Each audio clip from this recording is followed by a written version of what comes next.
1942 में चीन जापानी सेना के द्वारा कब्जा किए गए कंट्रीज में से एक था। इसकी इकोनॉमी और सेना की स्थिति बिगड़ती जा रही थी। एक फ्री नेशन के रूप में इसके भविष्य का अस्तित्व अनिश्चित था। 3 साल बाद चीन पूर्वी एशिया की सबसे बड़ी शक्ति बना और इसे 5 मेजर वर्ल्ड पावर में से एक के रूप में मान्यता प्राप्त हुई। सवाल ये है कि ये आखिर हुआ कैसे? खैर, ये चीन और जापान दोनों द्वारा इस वॉर में अपनाई गई स्ट्रेटेजी से जुड़ा है। 1937 में चीन के इनिशियल अटैक के बाद युद्ध एक गतिरोध बन गया। Japan did not have enough manpower to continue the expansion और मॉडर्न वेपन्स की कमी के कारण चीन जापानियों को पीछे नहीं ढकेल सका। बट 1941 में जापान पश्चिमी शक्तियों के साथ वॉर में चला गया और दोनों पक्षों ने न्यू स्ट्रेटेजीज को एक्वायर किया। चीन की स्ट्रेटेजी पश्चिमी शक्तियों से बहुत सारे मॉडर्न वेपन प्राप्त करने, उनका उपयोग अपनी सेना बनाने और अंत में जापानियों को देश से बाहर निकालने की। बट वहीं पर जापान का पहला गोल पश्चिमी शक्तियों को हराना था और अपने मोस्टली सैनिकों को मुक्त करना था, जिसका उपयोग वो तक चीन को पूरी तरह से हराने के लिए किया जा सकता था। जापान ने पैसिफिक रीजन में पश्चिमी शक्तियों पर हमला करके शुरुआत की। इनमें संयुक्त राज्य अमेरिका, नीदरलैंड और ग्रेट ब्रिटेन शामिल थे। चल रहे सेकेंड वर्ल्ड वॉर से पश्चिमी शक्तियों के डिस्ट्रैक्ट होने के कारण पैसिफिक में जापानी सेनाएं बहुत मजबूत थी। जापानियों ने पर्ल हार्बर पर एक सरप्राइज अटैक से अमेरिकी जहाजों के बेड़े को नष्ट कर दिया। उस एरिया में एक मजबूत मित्र देशों के बेड़े के बिना जापानियों ने फिलीपींस और सिंगापुर के मित्र देशों के स्ट्रॉन्गहोल्ड्स पर जल्दी से कब्जा कर लिया। उसके बाद उन्होंने संसाधन समुद्र डच ईस्ट इंडीज पर कब्जा कर लिया, which completed the allied defeat in the Pacific. Japan ने बर्मा के ब्रिटिश कॉलोनी पर भी अटैक किया। ये एरिया चीन की स्ट्रेटेजी के लिए काफी क्रिटिकल था, क्योंकि यहाँ वन ऑफ द कनेक्शन था जिसके माध्यम से मित्र राष्ट्र चीन को सप्लाईज भेज सकते थे। इसलिए चीन ने बर्मा की रक्षा के लिए अपनी बेस्ट फोर्सेस को भेजा। इस अटैक से जापानियों को फायदा हुआ और कई लड़ाइयों के बाद मित्र देशों की सेनाओं को हार का सामना करना पड़ा और बर्मा को छोड़ना पड़ा। 1942 के मिडल तक जापान ने पश्चिमी शक्तियों को हराने के अपने गोल को फिनिश कर लिया था और चीन की राजधानी पर हमले के साथ आगे बढ़ने की तैयारी की। बट फिर जापानी प्लान्स में एक रेंच फेंक दिया गया था। संयुक्त राज्य अमेरिका ने जापान के खिलाफ एक छोटा सा जवाबी हमला शुरू किया। उनके बॉम्बर्स ने पैसिफिक में एक विमान वाहक से उड़ान भरी। जापान के खिलाफ हवाई हमले को अंजाम देने के बाद ये विमान चीन में निकट मित्र देशों के नियंत्रित क्षेत्रों में सुरक्षा के लिए चले गए। जापान अपने होम आइलैंड पर किसी भी तरह के हमले को रोकने के लिए तैयार था। जापानी सेना उन एरियाज में चली गई जहां अमेरिकियों ने इन एरियाज को जापान के खिलाफ भविष्य के हवाई हमलों के लिए उपयोग करने के लिए बनाया था। फिर वो पीछे हट गया। अटैक्स के मूल बिंदु को बेअसर करने के लिए जापानियों ने हवाई द्वीप समूह के सबसे पश्चिमी द्वीप मिडवे पर कब्जा करने के लिए अपने जहाजों को भेजा। हालांकि अमेरिकी नौसेना ने जापानी जहाजों के अड्डों पर घात लगाकर हमला किया। नतीजन जापान ने अपने अधिकांश सबसे बड़े एयरक्राफ्ट को खो दिए। ये पैसिफिक में वॉर का एक टर्निंग पॉइंट था। अपनी पोजीशंस की रक्षा के लिए जापानी एयरक्राफ्ट के बिना जापान के साउथ पैसिफिक में अमेरिकी जवाबी कार्रवाई के खिलाफ रक्षा के लिए अपने अधिक से अधिक सैनिकों को भेजना पड़ा। अमेरिकी सेना ने सफलता हासिल की और अंत जैपनीज होम आइलैंड तक पहुंचने और हमला करने के लिए निकल पड़े। इस सिचुएशन में जापानी चिंसे की राजधानी के खिलाफ एक बड़ा अटैक शुरू नहीं कर सके और उनके द्वारा किए गए छोटे हमलों ने चीन को ज्यादा नुकसान नहीं पहुंचाया। इस बीच चीन ने अपनी स्ट्रेटेजी को अंजाम देना जारी रखा। इसे लैंड सप्लाई रूट से काट दिया गया था, लेकिन इसमें मित्र राष्ट्रों ने एक एयरलिफ्ट स्थापित किया और हवाई मार्ग से सप्लाई लेना स्टार्ट कर दिया। But it had the allies stabilize and airlift, जो मित्र देशों की सप्लाई के साथ अपनी सेना के एक बड़े हिस्से को लैस करने के लिए सफिशिएंट नहीं था। इसलिए चीन को अपनी स्ट्रेटेजी बदलनी पड़ी। इसने अपनी सेना के एक छोटे से हिस्से को लैस करने के लिए सप्लाई के एक छोटे से हिस्से का इस्तेमाल किया। बट मॉडर्न वेपन्स का उपयोग चीन में मित्र देशों की वायु सेना के निर्माण में किया गया था, जो सेना की तुलना में कम सप्लाई के साथ जापान को नुकसान पहुंचा सकता था। जैसे ही वॉर ने 1944 में एंटर किया, प्रशांत में जापानी स्थिति और खराब हो गई थी। इसलिए उन्होंने अपनी स्ट्रेटेजी को बदलने का फैसला किया। पहले चीन को कंट्रोल करना जापान के लिए एक इम्पोर्टेंट ऑब्जेक्टिव था, बट अब जापान को पैसिफिक में संयुक्त राज्य अमेरिका को रोकने के लिए अपने सभी रिसोर्सेज का उपयोग करने की जरूरत थी। इसलिए इसने नॉर्थ चाइना के कई एरियाज को चीनी कम्युनिस्ट को दे दिया और इन एरिया से अपनी सेनाओं को बाहर निकाल लिया। जापान ने चीनी सेना के खिलाफ बड़ा हमला करने की तैयारी कर ली थी, लेकिन चीन में आक्रामक पैसिफिक में जापानियों की मदद कैसे करेगा? खैर, हम उस पर बाद में पहुंचेंगे। चीन की स्ट्रेटेजी अधिक मित्र देशों से सप्लाई कलेक्ट करने पर केंद्रित थी और इस कारण से इसकी सबसे यूनिट्स बर्मा में थी और जापानी अटैक्स के खिलाफ बचाव नहीं कर सकती थी। चीन में मित्र देशों की एयर फोर्सेज जापानी ग्राउंड फोर्सेज को रोक नहीं सकी। इस बीच चीन के ग्राउंड फोर्सेज का सबसे बड़ा हिस्सा मित्र देशों की सप्लाई कलेक्ट नहीं कर पाया था और वॉर में अब तक की सबसे कमजोर स्थिति में था। As the first step, Japanese clear the railway heading south. कुछ समय बाद जापानियों ने मित्र देशों के एयरफील्ड को बेअसर करने के लिए अपनी डिफेंस पेरीमीटर को और बढ़ाया। जापान का एडवांस साउथ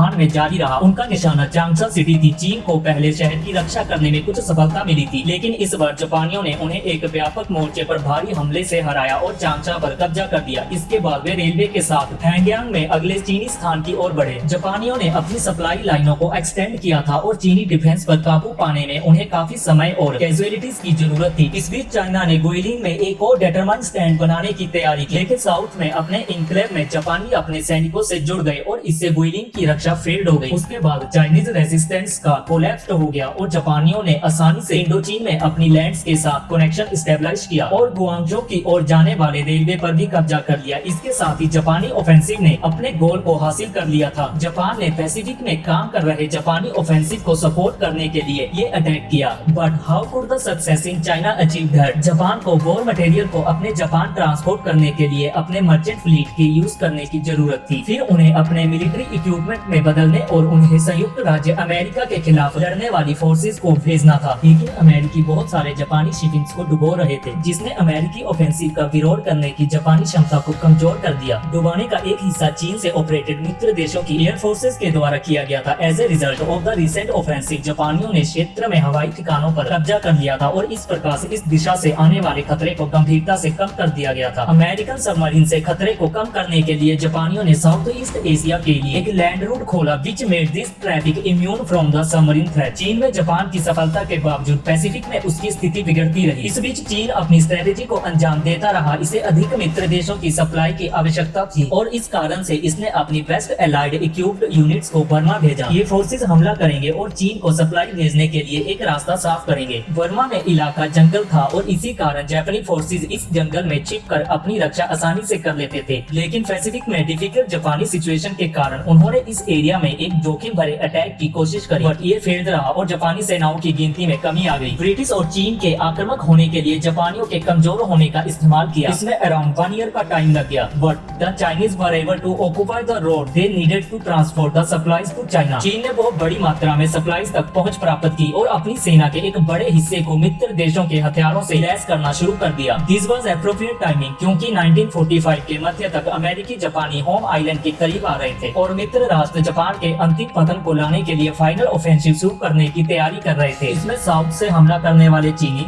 साउथ से सोवियत यूनियन और जापानी होम आइलैंड पर उतरने वाले अमेरिकी शामिल थे। इस खतरे का सामना करते हुए जापान ने साउथ चाइना को छोड़ने का फैसला किया। 1945 के मध्य तक चीन के पास मित्र देशों के हथियारों से लैस एक बड़ी फोर्स थी और ये फाइनली जापान को चीन से बाहर निकालना शुरू कर सकती थी। जापानियों ने मित्र देशों के हवाई अड्डों पर हमला किया। चीन ने अपनी नई सेना तैनात की और जापानी हमलों को सफलतापूर्वक हराया। फिर जापानियों ने साउथ चीन से अपनी वापसी शुरू कर दी। चीनी सेना अब गुआंगझो के महत्वपूर्ण बंदरगाह पर कब्जा करके जापानियों को एक बड़ी हार देने के लिए आगे बढ़ी, but they were not carry it out, क्योंकि चीनी अभियानों को अन्य मित्र राष्ट्रों द्वारा छाया दिया गया था। More than a million Soviet soldiers ने नॉर्थन चीन में जापानी संपत्ति पर आक्रमण किया था और जापानी फोर्सेस रेड आर्मी को रोकने में असमर्थ थी। जापान के लिए और भी खतरनाक 2 मिलियन अमेरिकी सैनिक थे जो जापान पर उतरने के लिए तैयार हो रहे थे। लैंडिंग की तैयारी के हिस्से के रूप में अमेरिकियों ने अभूतपूर्व विनाशकारी क्षमता के साथ जापान पर 2 परमाणु बम गिराए। इन सभी डिफिकल्टीज के चलते जापान ने वॉर रोकने और सरेंडर करने का फैसला किया और मित्र राष्ट्रों के सामने बिना किसी शर्त के आत्मसमर्पण कर दिया, जिससे द सेकंड वर्ल्ड वॉर और सेकंड सिनो जैपनीज वॉर दोनों समाप्त हो गए। As part of the surrender the Japanese forces left China और जापान ने उन एरियाज को भी वापस कर दिया जिन्हें उसने पहले के वॉर में चीन से कब्जा कर लिया था। संयुक्त राष्ट्र सुरक्षा परिषद की स्थापना युद्ध के बाद की दुनिया में शांति बनाए रखने में मदद करने के लिए की गई थी। The United states,